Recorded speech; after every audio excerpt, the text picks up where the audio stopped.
परम पूजनीय स्वामी जी, भारत स्वाभिमान के सभी सम्माननीय बहनों भाइयों, भारत देश में गुलामी की जो निशानियां बची हुई हैं, इस विषय पर बात करूंगा। भारत देश कहां कहां अभी भी गुलाम है अंग्रेजों का, अंग्रेजियत का। भारत देश अभी भी कहां कहां गुलाम है विदेशियत का। इस विषय पर मुझे आपसे बात करनी है। अगर हम भौतिक रूप से देखेंगे तो भारत 15 अगस्त 1947 को आजाद हुआ, लेकिन जैसे किसी का शरीर होता है जो भौतिक इकाई है, ऐसे शरीर की एक और इकाई होती है जिसको हम आत्मा कहते हैं, मन कहते हैं। बिना आत्मा और बिना मन के शरीर का अस्तित्व नहीं है। वैसे ही राष्ट्र का होता है। राष्ट्र का एक भौतिक शरीर होता है जो हमें अपनी आंखों से दिखाई देता है। राष्ट्र की अपनी एक आत्मा भी होती है। राष्ट्र का अपना एक मन भी होता है। तो मैं आपसे विनम्रता पूर्वक ये कहना चाहता हूं कि 15 अगस्त 1947 को भारत भौतिक रूप से अंग्रेजों की गुलामी से आजाद हो गया। अंग्रेजों ने भारत को छोड़ दिया। भारत की सत्ता का हस्तांतरण भारतवासियों के हाथ में हो गया, लेकिन मन और आत्मा से अभी भी भारत देश गुलाम है अंग्रेजों का, अंग्रेजियत का, विदेशियत का। ये मन और आत्मा की गुलामी क्या है? वो गुलामी ये है कि कहने को हमें 15 अगस्त और 26 जनवरी जैसे पर्व मनाने का अवसर प्राप्त है। 15 अगस्त को हम स्वतंत्रता दिवस मनाते हैं, 26 जनवरी को गणतंत्र दिवस मनाते हैं, लेकिन सच्चे अर्थों में स्वतंत्रता भी आई नहीं है और गणतंत्र हमारा भी बना नहीं है। अगर स्वतंत्रता शब्द का अर्थ समझने की आप कोशिश करेंगे तो इसको संधि विच्छेद करें, स्व और तंत्र। स्व माने अपना, हमारा, तंत्र माने व्यवस्था, जिसको अंग्रेजी में सब सिस्टम कहते हैं। तो हमारा तंत्र या हमारी व्यवस्था स्थापित हो तो हम कहें कि भारत स्वतंत्र है। लेकिन आजादी मिलने के 63 वर्षों के बाद भी हमारे भारत देश की एक भी व्यवस्था ऐसी नहीं है जो हमारी अपनी स्थापित की हुई हो।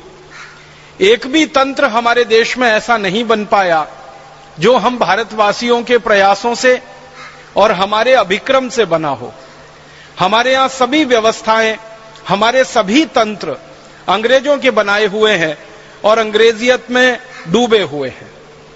उदाहरण के लिए मैं अगर आपसे बात करूं तो कोई भी देश जब आजाद होता है किसी दूसरे देश की गुलामी से, तो सबसे पहले वो देश, सारी दुनिया का इतिहास ये बताता है कि दुनिया में कभी भी कोई देश गुलाम हुआ और फिर आजाद हुआ तो आजाद होने के बाद कोई भी देश अपनी भाषा को ठीक करता है और अपनी शिक्षा व्यवस्था को ठीक करता है, क्योंकि शिक्षा व्यवस्था और भाषा किसी भी देश के विकास की रीढ़ की हड्डी मानी जाती है। हम भारत का विकास करना चाहते हैं, दुनिया में सबसे अच्छा देश बनाना चाहते हैं, तो हमारी शिक्षा व्यवस्था और हमारी भाषा की व्यवस्था ये अपनी होनी चाहिए। तभी हम भारत को दुनिया में सबसे ऊपर ले जा सकते हैं, क्योंकि दुनिया में जो देश भी सबसे ऊपर गए हैं उन्होंने ऐसा ही किया है। हम किसी भी देश का नाम लेके उदाहरण दे सकते हैं। जैसे अमेरिका नाम का देश दुनिया में बहुत ऊंचाई पर पहुंचा। आज से करीब लगभग 200 वर्ष पहले तक अमेरिका का कोई खास अस्तित्व नहीं था पूरी दुनिया में। 200 वर्ष पहले के इतिहास की किताबों में ढूंढेंगे तो अमेरिका के बारे में कोई खास जानकारी नहीं मिलती, लेकिन पिछले 200 वर्षों में अमेरिका बहुत ऊंचाई पर गया। 1776 के बाद से लेकर अभी 2009 आ गया, अमेरिका बहुत ऊंचाई पर पहुंच गया पिछले 225 वर्षों में। तो अमेरिका ने क्या किया है? अपनी भाषा को, अपनी शिक्षा व्यवस्था को अपने अनुकूल बनाया गुलामी से आजाद होने के बाद। चीन नाम का एक देश बहुत ऊंचाई पर पहुंचा पूरी दुनिया में। तो चीन ने क्या किया? 1949 में चीन में जो सांस्कृतिक क्रांति हुई, माओ वहां का सबसे बड़ा नेता था, तो माओ के नेतृत्व में जो क्रांति हुई, माओ उसी तरह का नेतृत्व चीन के लोगों को प्रदान किया था जैसे आज हमारे परम पूजनीय स्वामी जी भारत को नेतृत्व प्रदान कर रहे हैं। एक सांस्कृतिक और आध्यात्मिक आंदोलन जैसे भारत में करने की कोशिश आज हो रही है भारत स्वाभिमान की मदद से, और उसके सेनापति परम पूजनीय स्वामी जी हैं, वैसा ही सांस्कृतिक और आध्यात्मिक आंदोलन माओ जेडोंग ने किया था चीन में और बहुत सफल हुआ था, और उसके बाद चीन पूरा बदल गया। माओ ने जब अपने चीन को बदला तो उसने भी सबसे पहले अपनी भाषा को और अपनी शिक्षा व्यवस्था को दुरुस्त किया। ऐसे ही जापान का उदाहरण है। ऐसे ही अगर हम और दूसरे देशों का उदाहरण लें, जापान भी गुलाम हुआ है, और जापान तो 3-3 देशों का गुलाम हुआ है। अमेरिका ने जापान को गुलाम बनाया, डच लोगों ने जापान को गुलाम बनाया, अंग्रेजों ने जापान को गुलाम बनाया। तो जापान ने आजादी के बाद भी वही किया, अपनी शिक्षा व्यवस्था, अपनी भाषा व्यवस्था को बहुत अच्छे से दुरुस्त किया। दुनिया के और छोटे देशों का उदाहरण दें, क्यूबा का दें, ब्राजील का दें, मैक्सिको का उदाहरण दें, या स्पेन का उदाहरण लें, स्वीडन का लें, स्विट्जरलैंड का लें, डेनमार्क का लें, नॉर्वे का लें, दुनिया के किसी भी छोटे बड़े देश का उदाहरण आप देखें और इतिहास पढ़ें तो आपको एक बात सभी देशों में समझ में आएगी, वो ये कि जब भी कोई देश किसी दूसरे देश का गुलाम हुआ है, आजाद होने के बाद सबसे पहले उन्होंने अपनी भाषा व्यवस्था को दुरुस्त किया है और फिर शिक्षा को दुरुस्त किया है। भारत के बारे में जब हम ये देखने की कोशिश करते हैं तो यहां उल्टा चित्र नजर आता है, बिल्कुल विपरीत चित्र नजर आता है। भारत आजाद हो गया 15 अगस्त 1947 को, लेकिन आजादी के बाद भारत ने अंग्रेजों की भाषा को नहीं बदला। अंग्रेजों की भाषा अभी भी इस देश में चल रही है। भारत आजाद हो गया 15 अगस्त 1947 को, लेकिन भारत ने आज तक अपनी शिक्षा व्यवस्था को नहीं बदला।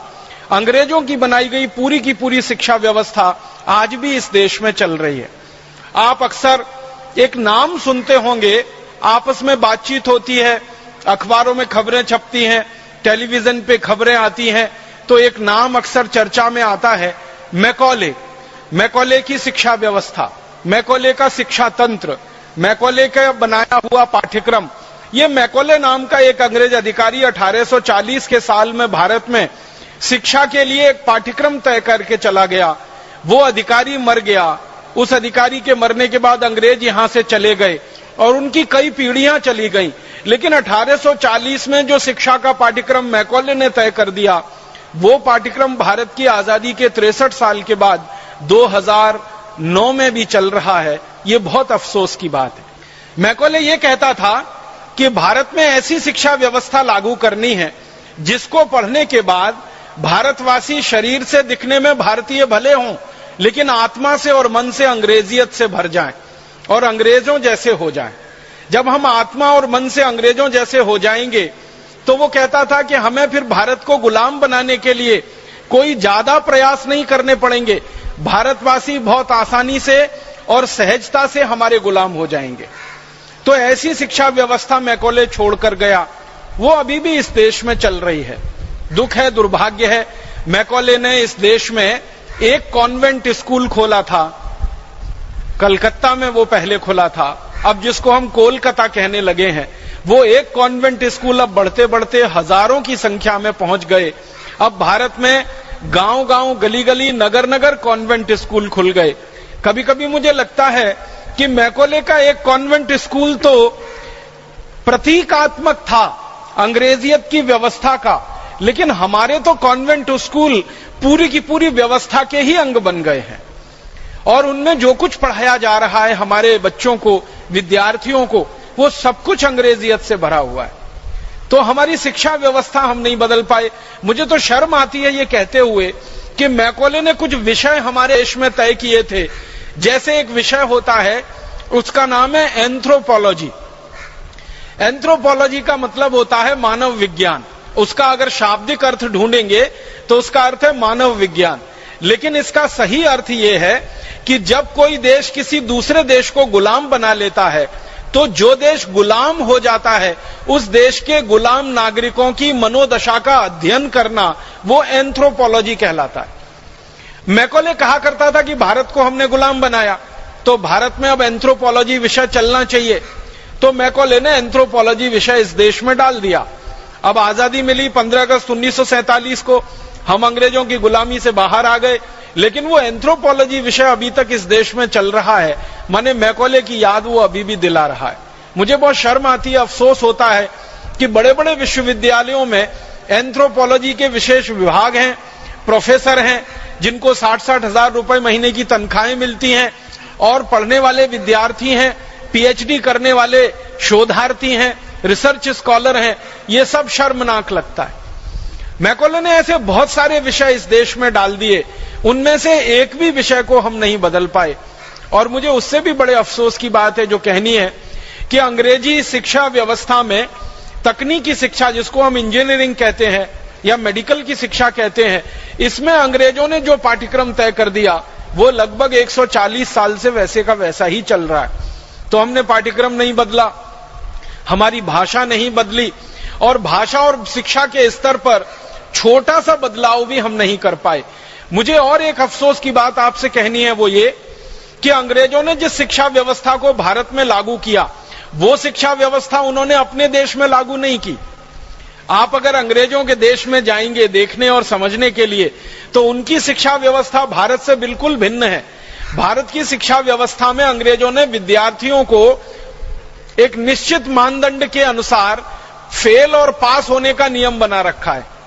33% या उससे ज्यादा मिले तो परीक्षा में पास है, और 33% से कम अंक मिले तो फेल है। ये अंग्रेजों का बनाया हुआ मानदंड है। और ये जो परीक्षा व्यवस्था हमारे यहां चल रही है, ये भी पूरी अंग्रेजों की बनाई हुई है। साल भर विद्यार्थियों को कुछ रटाना, फिर 1-2 दिन में उनको वो सब लिखवा लेना, और रट के वो लिख देंगे कॉपी में। 100 में से 98, 99, 95, 96 जो भी नंबर आ जाए, उसके अनुसार विद्यार्थी का आकलन करना कि ये होशियार है या ये मूर्ख है। अंग्रेजों के देश में जाकर आप देखेंगे तो पूरी परीक्षा पद्धति उन्होंने बदल रखी है। अंकों के आधार पर अंग्रेजों के देश में किसी भी विद्यार्थी का आकलन नहीं होता। और अंग्रेज ही क्यों, फ्रांसीसियों के देश में किसी विद्यार्थी का आकलन अंकों के आधार पर नहीं होता, जर्मनी में किसी विद्यार्थी का आकलन अंकों के आधार पर नहीं होता, अमेरिका में किसी विद्यार्थी का आकलन अंकों के आधार पर नहीं होता। माने अंग्रेजों ने जो कुछ हमारे देश में चलाया, उसको अपने देश में उन्होंने नहीं अपनाया, क्योंकि वो जानते हैं कि ये आकलन की पद्धति पूरी गलत है। इसमें विद्यार्थी फेल और पास नहीं होता है, पूरी शिक्षा व्यवस्था फेल और पास होती है। क्योंकि विद्यार्थी के बारे में तो ये माना जाता है कि वो तो मिट्टी का कच्चा घड़ा है, जैसा आप ठोक पीट के बना दोगे वैसा वो हो जाएगा। तो हमारी शिक्षा व्यवस्था अगर किसी विद्यार्थी को फेल करती है, मैं मानता हूं पूरी शिक्षा व्यवस्था फेल होती है, विद्यार्थी फेल नहीं होता है उसमें। और हमारे देश में मैकॉले के द्वारा जो विषय तय किए गए, उनमें से एक इतिहास विषय, जिसमें मैकॉले ने यह कहा कि भारतवासियों को सच्चा इतिहास उनका नहीं बताना है, क्योंकि इनको गुलाम बना के रखना है, इसलिए इतिहास को विकृत करके भारत में पढ़ाया जाना चाहिए। तो भारत के इतिहास को पूरी तरह से उन्होंने विकृत कर दिया। सबसे बड़ी विकृति जो हमारे इतिहास में अंग्रेजों ने डाली, जो आज तक जहर बनकर हमारे खून में घूम रही है, वो विकृति ये है कि हम भारतवासी आर्य कहीं बाहर से आए। सारी दुनिया में शोध हो चुका है कि आर्य नाम की कोई जाति भारत को छोड़कर दुनिया में कहीं नहीं थी, तो बाहर से कहां से आ गए हम। फिर हमको कहा गया कि हम सेंट्रल एशिया से आए, मध्य एशिया से आए। मध्य एशिया में जो जातियां इस समय निवास करती हैं, उन सभी जातियों के डीएनए लिए गए। डीएनए आप समझते हैं, जिसका टेस्ट करके कोई भी बात की पक्की सूचना ली जाती है। तो दक्षिण एशिया में, मध्य एशिया में, पूर्व एशिया में, तीनों स्थानों पर रहने वाली जातियों के नागरिकों के रक्त इकट्ठे करके उनका डीएनए टेस्ट किया गया, और भारतवासियों का डीएनए टेस्ट किया गया। तो पता चला कि भारतवासियों का डीएनए दक्षिण एशिया, मध्य एशिया, पूर्व एशिया के किसी भी जाति समूह से नहीं मिलता है। तो ये कैसे कहा जा सकता है कि भारतवासी मध्य एशिया से आए, आर्य मध्य एशिया से आए? इसका उल्टा तो मिलता है कि भारतवासी मध्य एशिया में गए, भारत से निकलकर दक्षिण एशिया में गए, पूर्व एशिया में गए, मध्य एशिया में गए, और दुनिया भर में सभी स्थानों पर गए, और भारतीय संस्कृति, भारतीय सभ्यता और भारतीय धर्म का उन्होंने पूरी ताकत से प्रचार प्रसार किया। तो भारतवासी दूसरी जगहों पर जाकर तो प्रचार प्रसार करते हैं, उसके प्रमाण हैं, लेकिन भारत में कोई बाहर से आर्य नाम की जाति आई, इसके प्रमाण अभी तक मिले नहीं, और इसकी वैज्ञानिक पुष्टि भी नहीं हुई। इतना बड़ा झूठ अंग्रेज हमारे इतिहास में लिख गए। और भला हो हमारे इतिहासकारों का, उस झूठ को अंग्रेजों के जाने के 63 साल के बाद भी पढ़ा रहे हैं। अभी थोड़े दिन पहले दुनिया के जेनेटिक विशेषज्ञ जो हैं, जो डीएनए, आरएनए आदि आदि की जांच करने वाले विशेषज्ञ हैं, इनकी एक बड़ी भारी परिषद हुई थी, कॉन्फ्रेंस हुई थी।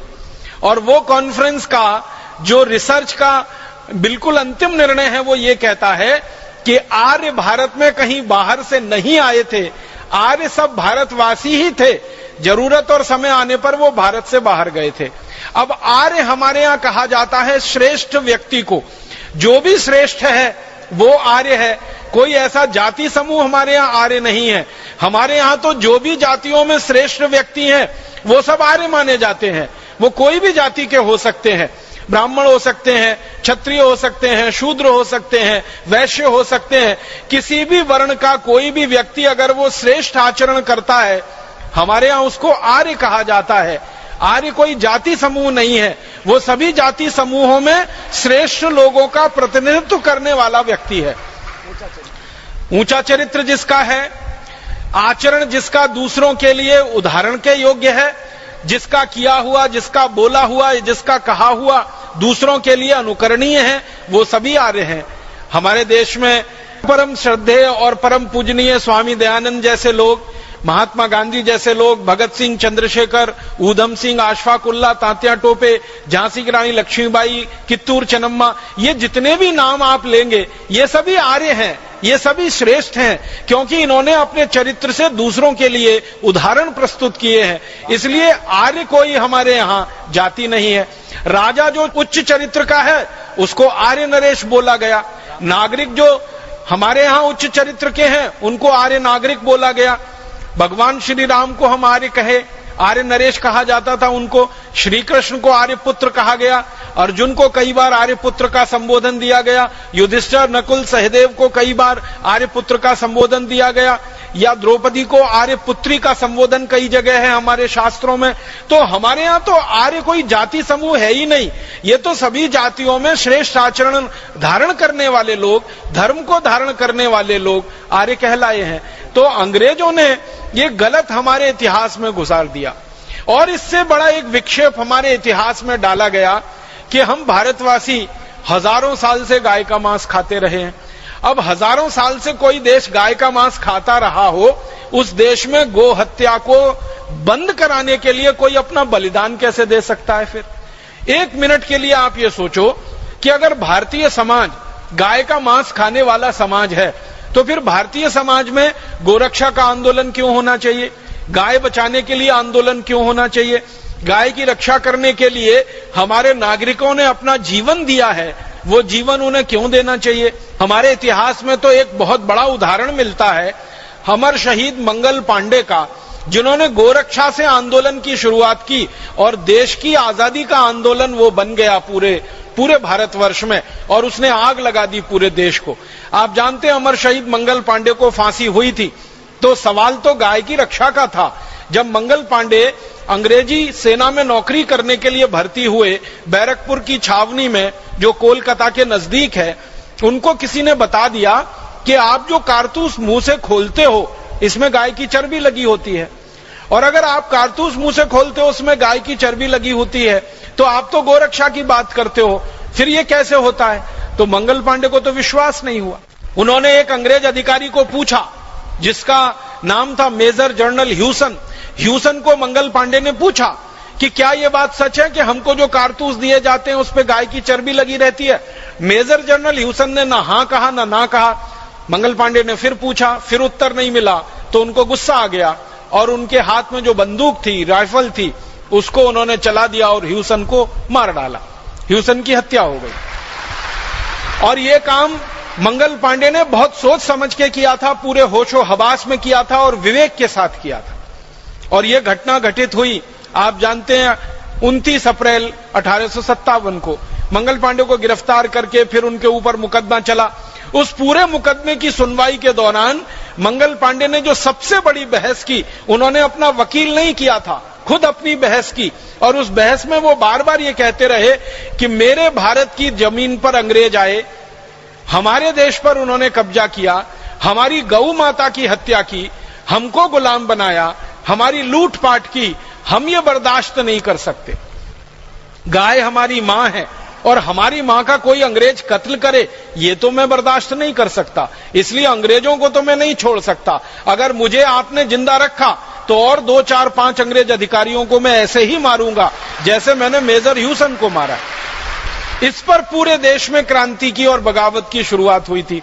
तो आप जरा कल्पना करो कि जिस देश के नागरिक गाय की रक्षा करने के लिए बलिदान होने को तैयार हैं, गाय कटने से बंद हो, गाय बचे, उसके लिए वो अपना आत्मोत्सर्ग करने को तैयार हैं, उस देश के लोग गाय का मांस कैसे खा सकते हैं? हमारे वेदों में कोई प्रमाण इसका नहीं मिलता। हमारे यहां तो उल्टे प्रमाण मिलते हैं कि गाय को अगर कोई मारता है तो उसको मार दिया जाए, गाय को कोई काटता है तो उसके हाथ काट दिए जाएं, गाय को